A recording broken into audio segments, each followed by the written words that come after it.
Muy bien. A continuación tenemos a David Peña, físico graduado por la Universidad de La Laguna, que nos presenta su ponencia de la física a lo absurdo, donde trataremos de dar respuesta a cómo se comporta el trabajo en el mundo de los sistemas cuánticos. Un aplauso, por favor.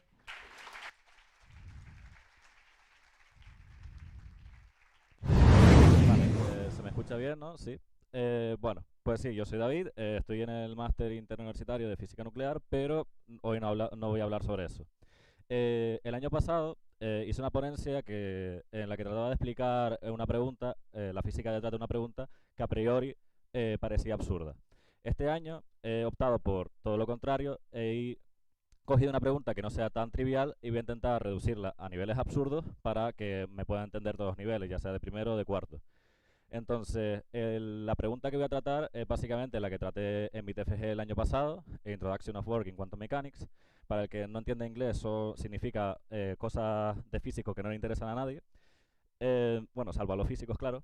Em, y mi tutor, de hecho, fue Daniel Alonso, que espero que me perdone por lo que le voy a hacer ahora al TFG. Em, vale. Lo primero que tenemos que saber es qué es el trabajo a nivel clásico. Vale. Hace mucho tiempo Newton dijo que cuando movemos una cosa, efectivamente se mueve. Entonces, lo que está pasando es que cuando estamos moviendo algo, estamos aplicándole una fuerza y precisamente esa fuerza por el desplazamiento, pues va a ser el trabajo. Sencillo. No es lo mismo llevar la bolsa de la compra del supermercado a casa que llevarla durante todos los carnavales, por ejemplo. Entonces, em, ahora lo primero que tenemos que hacer para poder caracterizar el trabajo a nivel cuántico lo voy a explicar un poquito más adelante. Primero voy a decir una pequeña introducción histórica. Pues lo primero que vino fue la termodinámica, de la que todos tenemos muy bellos recuerdos. Y bueno, pues la termodinámica, pues tenemos la primera ley de la termodinámica donde ya viene definido el trabajo termodinámico, donde la variación de la energía interna va a ser igual a la diferencia entre calor y trabajo. Esto es para un sistema adiabático, por cierto.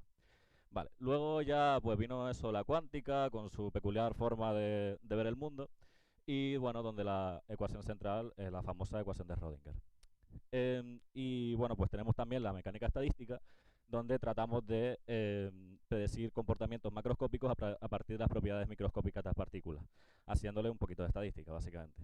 Con decir que las personas que la crearon terminaron la vida por sus propias manos es suficiente. Vale, lo primero que tenemos que hacer es suponer un sistema aislado. Y como quiero simplificarlo, básicamente lo que quiero hacer es buscar un sistema que está aislado en la vida real y que sus miembros no cambien por mucho que pase el tiempo. ¿Y dónde puedo encontrar eso? Exactamente, la DAFI. Entonces, estamos suponiendo la DAFI como nuestro sistema cuántico. Vale, lo primero, no voy a entrar mucho en detalle, pero para los de primero y segundo, el hamiltoniano tiene que ver con la energía del sistema. Entonces, yo tengo aquí un hamiltoniano que va a ser la mezcla del hamiltoniano del propio sistema con un baño térmico y un potencial de interacción. ¿Qué pasa? Que como estamos en un sistema aislado, tanto el baño térmico como el potencial de interacción se nos va fuera, va a ser cero. Entonces, ¿cómo computamos la energía media? Pues bueno, hacemos la traza del producto del operador densidad y el hamiltoniano. Pues bueno, ahora podemos hacer la derivada de esa energía y obtenemos dos sumandos, pues simplemente la derivada de un producto, no tiene más. Por cierto, para los de primero no sé si se da, pero la traza es simplemente la suma de los elementos de la diagonal de una matriz. Bueno, entonces aquí tenemos el operador densidad. El operador densidad simplemente da cuenta de los estados posibles que vamos a tener en nuestro sistema cuántico. ¿Cuáles son los estados posibles en la DAFI? Pues o triste o muy triste. Entonces, para simplificarlo un poco, vamos a renormalizar y vamos a decir que estar triste es estar contento y estar muy triste es solo estar triste. Vale, ahora, ¿qué podemos hacer? Vemos que esta ecuación que tengo aquí se parece mucho a la que presenté antes en la primera ley de termodinámica, ¿no? Donde tenemos la variación de energía interna y dos términos que pueden ser calor y trabajo. Vale, ¿cuál es cuál? Estamos en un sistema aislado, sabemos que el calor tiene que ser cero. Entonces, vamos a intentar calcularlo y el término que nos dé cero va a ser el calor y el otro va a ser el trabajo. Vale, para eso utilizamos la ecuación de Liouville-von Neumann, que no sé si es más difícil la ecuación o pronunciarla, pero utilizándola vemos que el primer término que vimos antes se nos hace 0, por tanto ese va a ser el calor, y el segundo término pues nos da esto.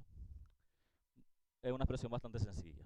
Vale, pues ya tenemos una expresión que podemos asociar al trabajo y bueno, pues ya podemos aplicarlo a casos concretos. Vamos a imaginar que nuestra función f de t va a ser simplemente un seno, una función bastante sencilla, y vamos a ver qué ocurre. Ahora, también tenemos que suponer una condición inicial. Vamos a suponer una mezcla de estados entre estar feliz y estar contento, como cuando sales de un examen de cuántica y crees que te ha salido bien. Entonces, lo siguiente que tenemos que hacer es, tenemos que la matriz de densidad para ese estado va a ser esta, y con la ecuación de Liouville-Born-Newman que vimos antes, pues vemos que los términos diagonales nos van a dar constantes en el tiempo, y los términos antidiagonales van a tener esta expresión. Pues bueno, sustituyendo, haciendo cositas matemáticas, pues vamos a obtener que la energía media va a ser igual a 0. Como el calor era 0, pues entonces el trabajo también va a ser 0. ¿Por qué? Esto tiene sentido porque primero tenemos un seno y segundo tenemos unas poblaciones iniciales que son iguales. Por tanto, una vez haces la media en el tiempo, pues el trabajo pues también va a ser 0. Como la de dos similitudes. Bueno, los elementos que computamos, pues bueno, eso, la diagonal es constante, no tiene mucho más la gráfica, es una línea recta.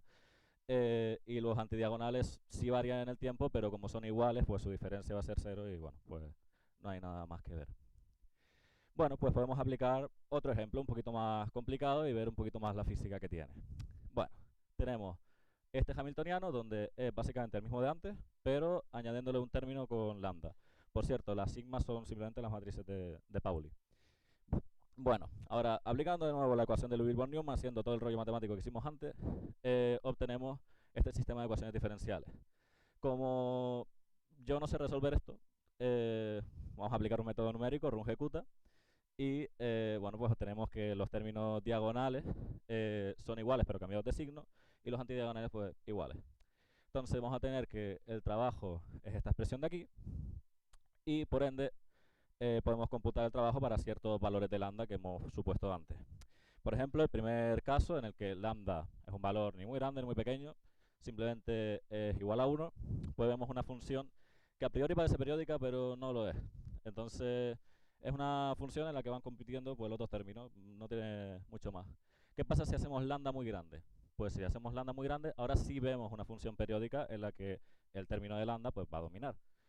Lo siguiente que tenemos que pensar es, si el hamiltoniano que teníamos antes le hacíamos lambda igual a 0, recuperábamos el del primer ejemplo. Por tanto, el trabajo debería ser 0 cuando lambda es muy pequeña, o muy cercano a 0. Bueno, pues si hacemos lambda muy pequeña, aquí vemos que tenemos una función que oscila, pero que va creciendo. ¿Qué pasa? Que esto es del orden de 10 a la menos 9. Pero como está creciendo, no sabemos si a lo mejor alcanza un valor que sea apreciable.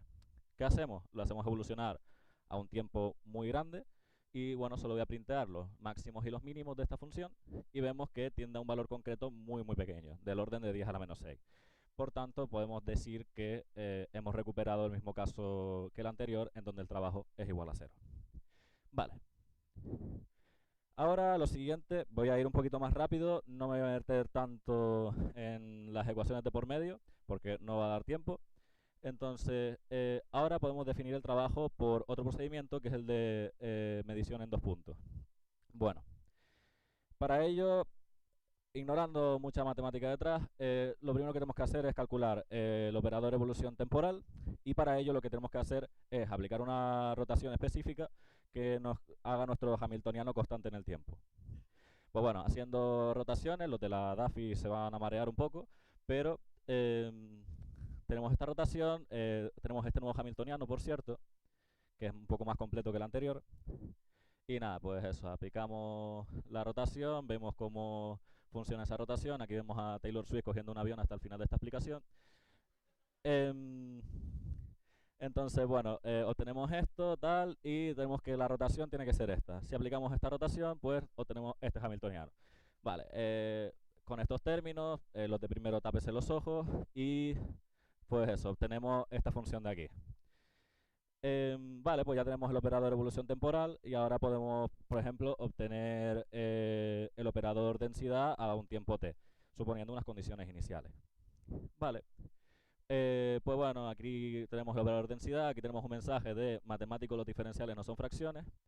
Y pues bueno, aplicando aquí el operador de evolución temporal, pues obtenemos estos términos de aquí y ya aquí podemos obtener tanto la energía inicial como la energía final. ¿Qué pasa? Que la diferencia de estas energías pues va a ser el trabajo de toda la vida.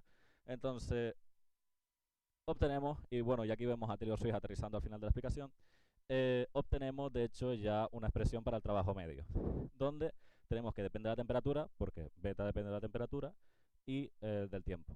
Bueno, ¿qué ocurre con esta expresión?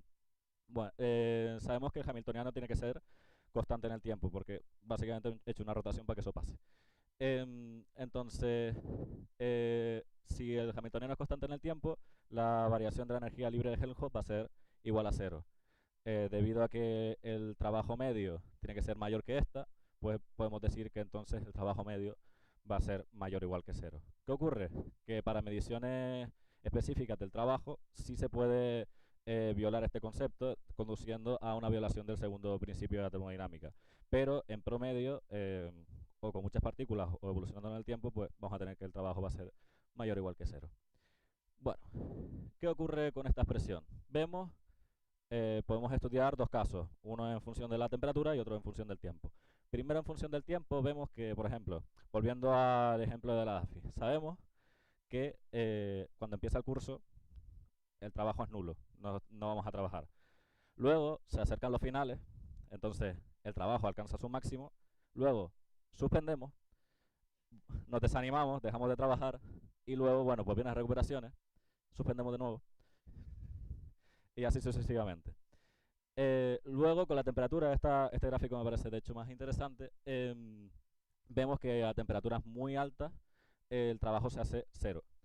Bueno, a ver, a nadie le gusta trabajar en verano, entonces tiene sentido.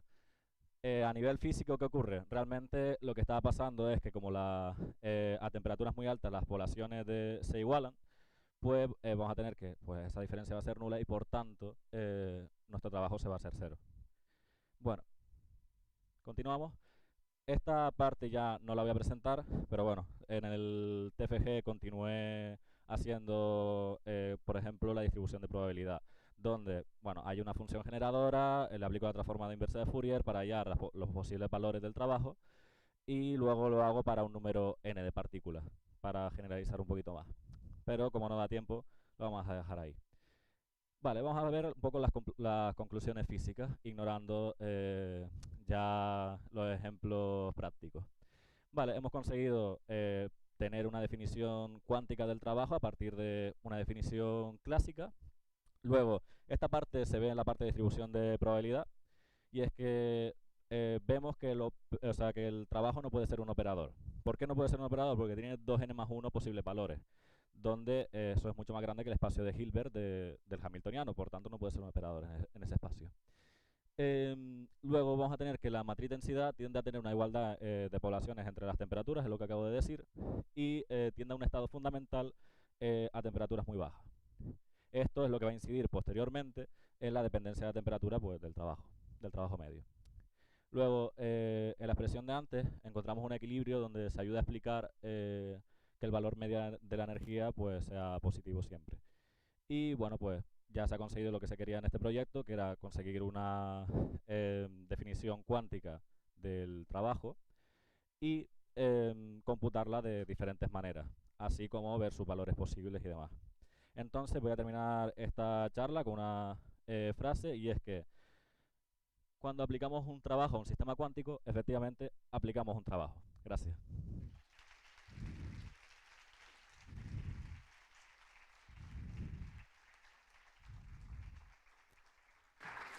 Muchas gracias, David. Damos paso a la ronda de preguntas.